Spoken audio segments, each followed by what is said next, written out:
Well, I don't think I'm different from anybody else. We do the same things, play the same games. We don't do anything special. That's Julie trying to hit me with the pillow when we were pillow fighting. She doesn't like me to hit her. Hit me. Sometimes she's nice. Sometimes I don't like her. Sometimes I feel like throwing her out the window. My father, he's fun. He acts like a monster. And we chase him and he chases us. That's my father telling my mother a joke and she started cracking up. She and I, we do different things than she would do with Julie. She'll spend time with me and talk with me. I like her.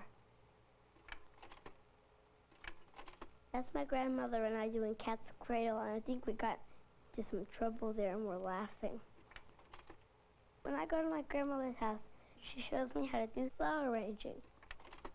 It seems a little bit hard, and it has to be like a triangle, because the top is heaven, and there's earth, and then there's man. This is me rehearsing for the church Christmas pageant. I was the angel Gabriel, and I'm telling Mary that she's going to have this baby, and he's going to be the Son of God. My name is Jenny. I'm 8 years old. I live in New York City, and I'm a Japanese American.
Well, although I don't make a conscious effort to pass along the Japanese culture to Jenny or Julie, I do tell Jenny, stories of my childhood and how it was for me as a Japanese American to grow up in California, and also being put into those camps during World War II. And I think in an indirect way, she gets my attitude toward being Japanese American.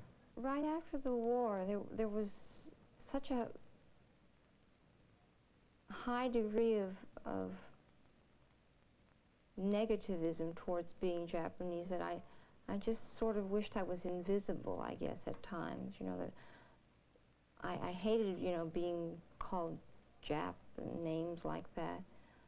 So it was not very good to be Japanese. But now that I've gotten older and the war years are so far gone, people have forgotten, too, their bitterness towards the Japanese, and it just doesn't seem to be a bad thing at all. It seems to be a very good thing. Like, I remind Jenny that we're Japanese by having special celebrations, by having Girls' Day, or going to the Bonodori, and I want her to always feel proud of being Japanese and not having to endure that, bad feeling. My father told me, he said, we're going to leave camp in another couple of months, and he said, and we left Arizona and moved to Cleveland, Ohio, which was a new place for us because we originally, we're from California. And my father told me, he said, we are Japanese and there's nothing we can do to change it. And there are people out there who will be hostile, and especially in school. He warned me that boys might pick on me and give me problems. But he said, he admonished me, and I still remember to this day, he said, don't do anything that will bring shame to this family or to the Japanese race, which is a very heavy Japanese cultural burden to bear. And, but I think I tried because it was one of the few times that my father really talked that seriously to me, and it really made an impression. But I think that the feeling of prejudice or being aware of it, I think depends on where you are, where you live. And in the places that I've lived, which are, includes Cleveland, Ohio, and Denver, Colorado, and New York, that I've been fortunate in that I have never been aware of that, overt kind of prejudice. And so I've never really had to confront it. I really think one of the reasons why I like living here is that I know that our children will be accepted wherever they go, that nobody at all thinks it's strange to be, Asian.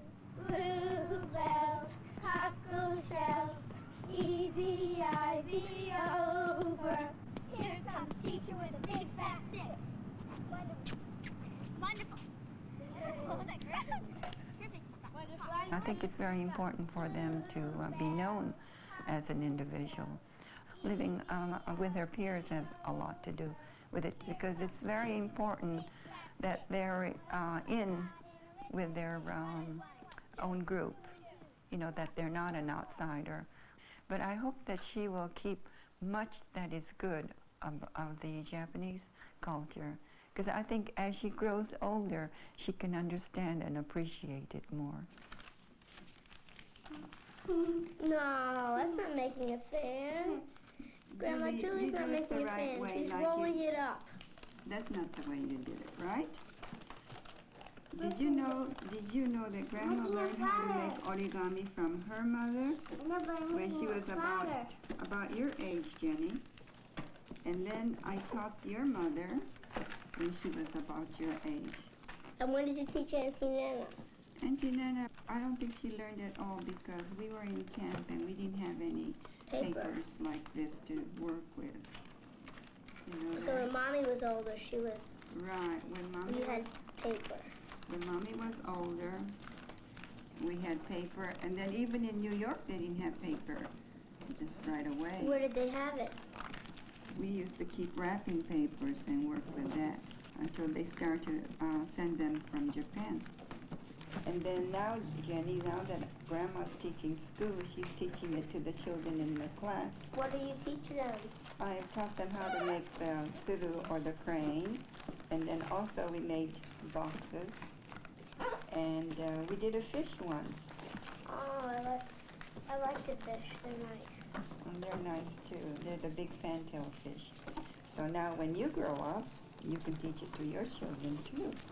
Isn't that nice? Oh, Julie, you did it very well this time. Can you fan yourself with that? Good. Fan yourself like this. Do you feel the nice cool breeze? Can I? That's nice. Don't do it too close. Would you like to do a hat this time? What? Would you like to do a hat this time? Okay. Do you remember how you did a hat? Uh-huh. Can I give you a blue sheet of paper? This is a hat then. You folded it in half first. Look, Grandma. I'm sort of embarrassed to say that my mother really has done more to teach Jenny about being Japanese than I am. Like, she's the one that taught her how to use chopsticks. She seems to enjoy teaching Jenny as if it's a special relationship that they have. I think part of it is being a grandmother. So all of that white comes out now. Tilt your pan this way and try not to lose the rise. It's very important you don't lose the rise. Because, you know, my mother used to tell me that rice is very precious and that you have to be very careful and not lose any of it while you're washing. Why is it so precious? Well, because rice was very, very scarce in Japan. Since land is so scarce that they did not have much land to plant rice. And rice also, you know, in the olden days was a commodity for money.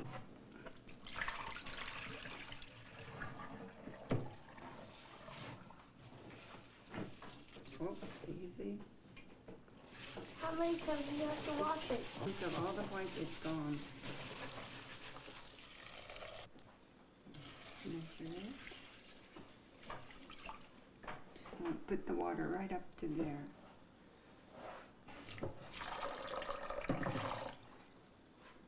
Right on top of the rice, like this.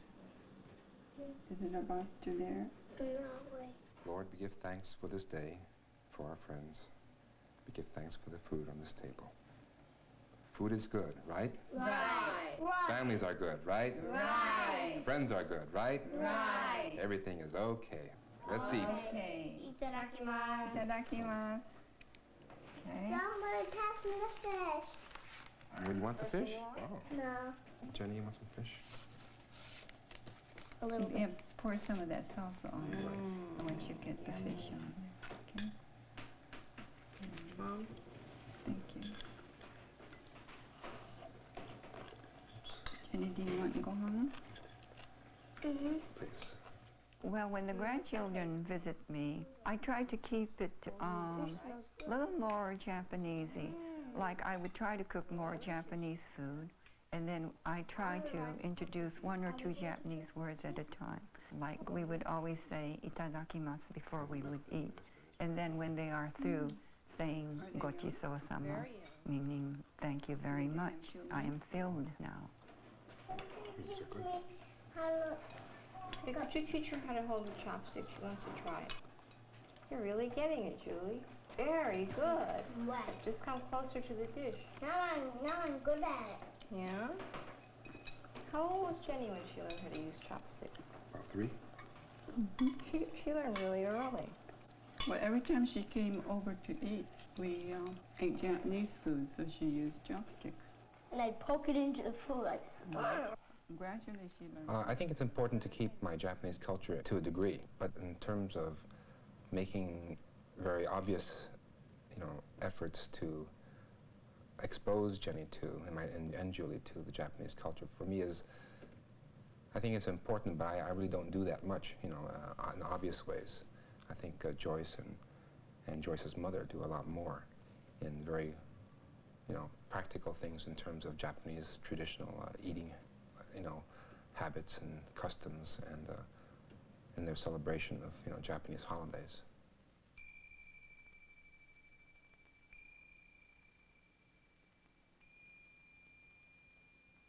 Girls' Day is like a day for girls. We have a party, and my mom shows our dolls to my friends. It's two little children that are leaning over something that's keeping them warm. And the thing inside is called a koatsu. And inside there's a charcoal burner which gives heat off. Well, And it keeps them warm. Well, isn't it when the blanket burns, they put the blanket in? No, because it's not fire, it's just... Do they have fireplaces? I know why they don't have fireplaces, because they need grown-ups to help them, right? Mm-hmm. And the next doll is very, very teeny tiny, so I'll hold it up to you. What does it look like they're doing? Like they're eating. Like they're eating? Or they're at a table. They're at a table? Looks like they're in a bathtub. Looks like they're in the... Yeah, the bathtub. Looks like they're Yeah, see the blue? That's supposed to be the water. And this is an old-fashioned Japanese bathtub. What's the little round thing? Oh, this? Yeah. So, Oh, that's a bucket. what's that golden thing? Oh, the golden thing? That's just a decoration, too. This is a towel. So these two children are taking a bath. It's called a ofuro. Ofuro? No, ofuro. Say it. Furo. Ofuro. Like furo. Ofuro. Ofuro. Oh, now you're going to really like this doll. This is an old... yeah. Attention class. Oh, but what is she saying attention with? That thing in her hand. That's the fan. Sensu. Next one, that's the kimono. Right, that's her kimono, and that's her sensu. How come her back is kind of Bumpy? Yeah. Because that's her obi underneath. I had a doll like that in the A traditional bridal doll. What's an obi? Obi, and obi means a bow. You know, like those big bows that we wore in the bonodori? It's like that. And the last doll. Oh. Does that remind you of anything? The bonodori. Right, reminds me of the bonodori. Turn it around, there's a fan. What is that called? That's uchiwa. Right. This fan is called an uchiwa, and that one is called a sensu. Mom. Some Christian families might think it's not so, I don't know what you'd say, so Christian to participate in the bonodori because it's definitely a Buddhist rite. But I regard it more as just a Japanese cultural event. And it's one other way that Jenny is learning about being Japanese by singing Japanese folk songs and dancing. The main thing is that it is a Japanese custom. And in Japan, before anybody was Christian, they were Buddhist usually, or Shintoist or some other, native religion. So that for us, it is more of a cultural, celebration.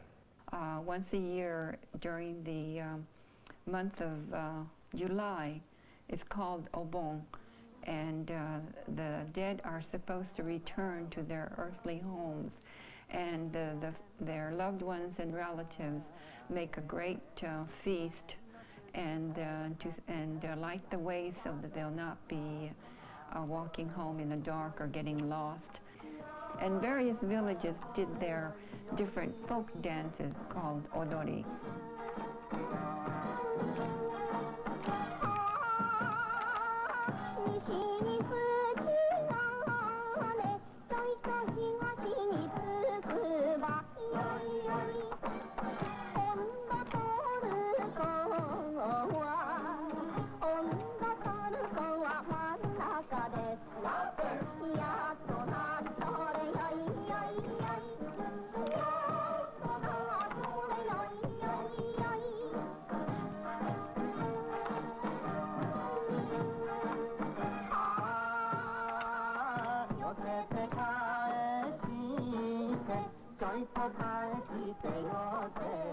When I grow up, I'd probably teach my children about the Japanese things, and I'd teach them how to use chopsticks, cook Japanese foods, things like that.